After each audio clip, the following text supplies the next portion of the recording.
Lecture du livre du prophète Jérémie. Parole du Seigneur adressée à Jérémie. Lève-toi, descends à la maison du potier. Là, je te ferai entendre mes paroles. Je descendis donc à la maison du potier. Il était en train de travailler sur son tour. Le vase qu'il façonnait de sa main avec l'argile fut manqué.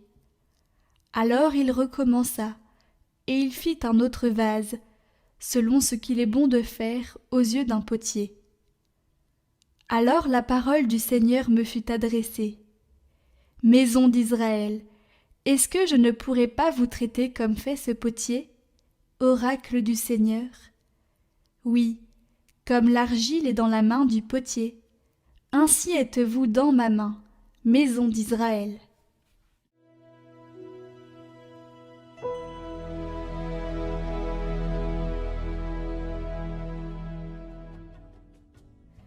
Heureux qui s'appuie sur le Dieu de Jacob. Chante, mon âme, la louange du Seigneur. Je veux louer le Seigneur tant que je vis, chanter mes hymnes pour mon Dieu tant que je dure. Ne comptez pas sur les puissants, des fils d'hommes qui ne peuvent sauver. Leur souffle s'en va, ils retournent à la terre, et ce jour-là périssent leurs projets. Heureux qui s'appuie sur le Dieu de Jacob, qui met son espoir dans le Seigneur son Dieu, lui qui a fait le ciel et la terre, et la mer, et tout ce qu'il renferme.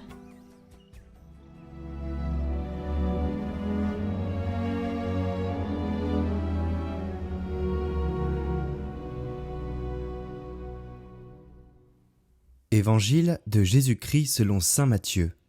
En ce temps-là, Jésus disait aux foules, « Le royaume des cieux est encore comparable à un filet que l'on jette dans la mer, et qui ramène toutes sortes de poissons. Quand il est plein, on le tire sur le rivage, on s'assied, on ramasse dans des paniers ce qui est bon, et on rejette ce qui ne vaut rien. Ainsi en sera-t-il à la fin du monde. Les anges sortiront pour séparer les méchants du milieu des justes, et les jetteront dans la fournaise. Là, il y aura des pleurs et des grincements de dents. Avez-vous compris tout cela ? Ils lui répondent « Oui ». Jésus ajouta « C'est pourquoi tout scribe devenu disciple du royaume des cieux est comparable à un maître de maison qui tire de son trésor du neuf et de l'ancien. » Lorsque Jésus eut terminé ses paraboles, il s'éloigna de là.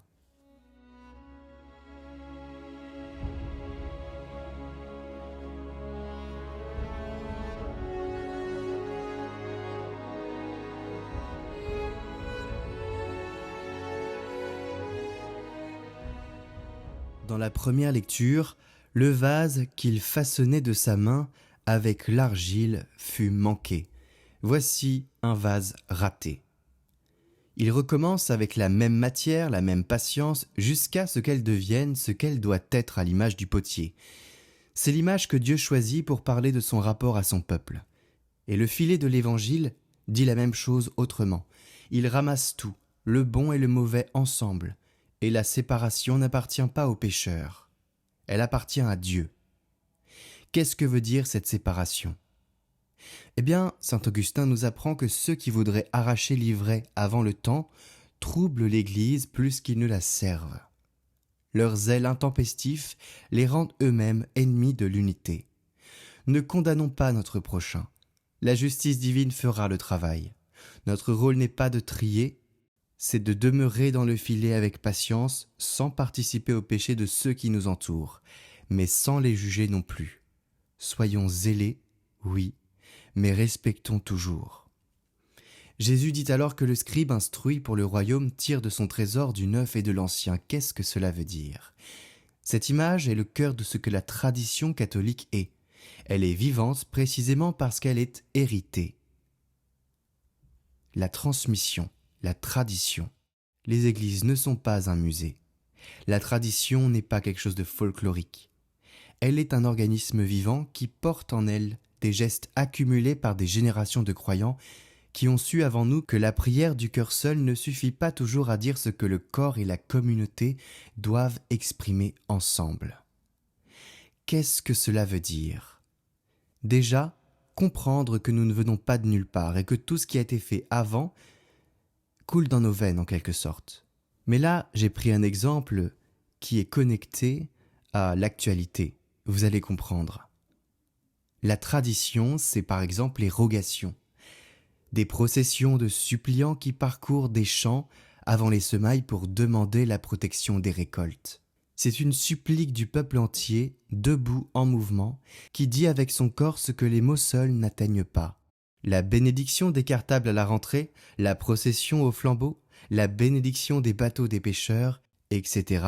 Chacun de ces gestes tire du trésor quelque chose d'ancien, qui reste profondément neuf, parce qu'il répond à un besoin humain que le temps n'efface pas.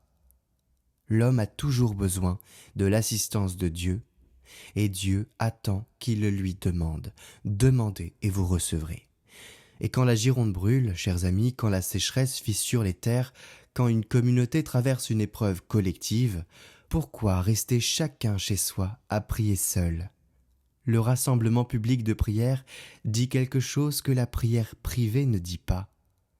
Nous sommes un peuple, nous dépendons ensemble de Dieu, et nous le proclamons ensemble, debout, à l'assemblée le dimanche, dans la rue ou dans les champs lorsque c'est des processions ou des rogations.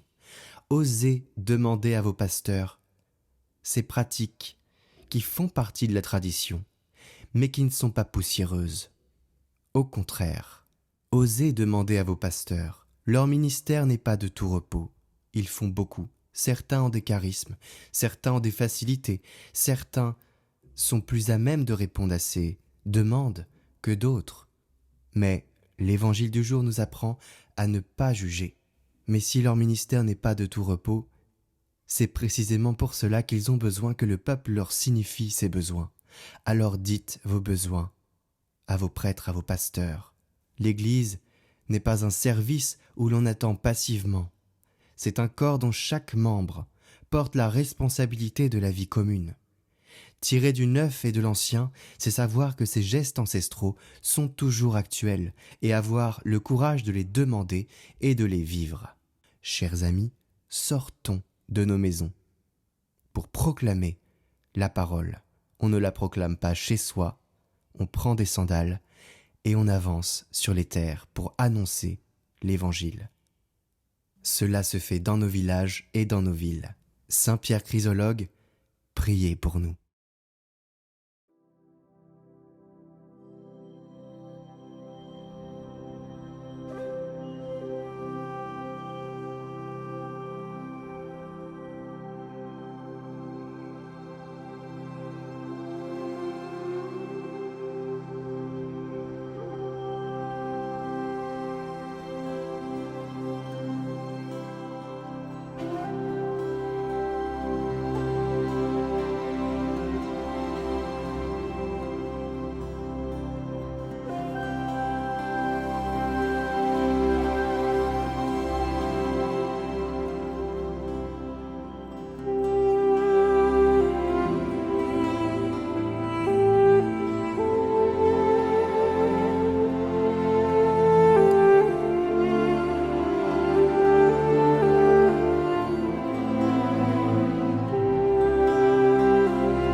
Tout de suite, votre parcours d'été, l'art d'aimer Jésus.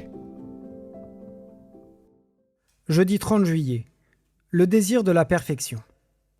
Le premier moyen de sortir de la tiédeur et de s'acheminer vers la perfection est donc le désir de la perfection. Celui qui vraiment désire la perfection ne s'arrête jamais dans sa marche en avant, et s'il persiste, il finira par arriver. Au contraire, si le désir fait défaut, on reculera sans cesse et on deviendra toujours plus imparfait. Dans le chemin de la vie spirituelle, ne pas avancer, observe saint Augustin, c'est reculer. Qui ne fait pas effort pour aller de l'avant se trouvera toujours davantage en arrière, entraîné qu'il sera par le courant de la mauvaise nature. Grande erreur de dire comme certains « Dieu ne nous veut pas tous saints ». Comment, proteste saint Paul, telle est la volonté de Dieu, notre sanctification. Oui, Dieu nous veut tous saints, chacun selon notre condition, le religieux en religieux, le séculier en séculier, le prêtre en prêtre, les personnes mariées comme personnes mariées, le marchand en marchand, le soldat en soldat, et ainsi de toutes les autres professions. Écoutez à ce sujet les enseignements de ma grande avocate sainte Thérèse d'Avila, ils sont si beaux.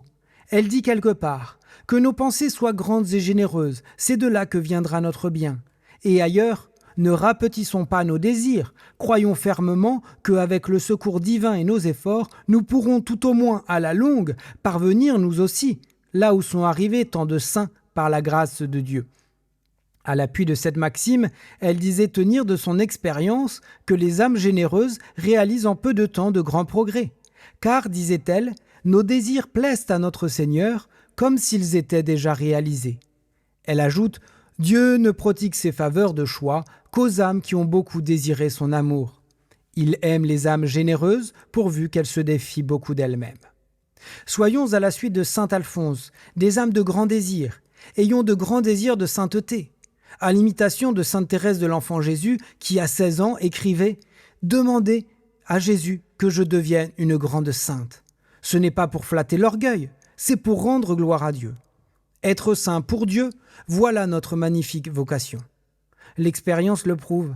De petits désirs donnent de petits résultats, et de grands désirs peuvent donner de grands résultats. Ce grand résultat n'est pour nous ni plus ni moins que la sainteté. C'est un objectif surnaturel et donc au-dessus de notre nature. C'est pourquoi il nous faut nous confier à la grâce de Dieu. La grâce va nous aider, va venir renforcer ce désir, mais elle ne fera pas le travail à notre place. Il nous faut donc travailler pour être saints, et cela nous sera d'autant plus facile si nous en avons le grand désir. Alors faisons grandir notre désir de sainteté pour la plus grande gloire de Dieu. Durant notre journée, répétez souvent cette prière. Seigneur, pour votre gloire, je veux être saint. Donnez-moi ce grand désir. Écrivez-la sur un papier, mettez-la en évidence pour la redire souvent. Prions avec saint Alphonse pour demander à Dieu de grands désirs de sainteté.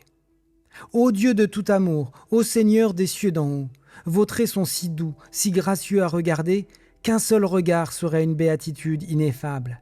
Vous êtes béni, vous êtes le seul, l'unique qui peut combler mon cœur de son amour. Ô beauté suprême et splendeur infinie, ô source intarissable et océan de délices, ô vie qui me fait vivre ma véritable vie d'en haut, je vous donne, Seigneur, mon amour tout entier. Amen.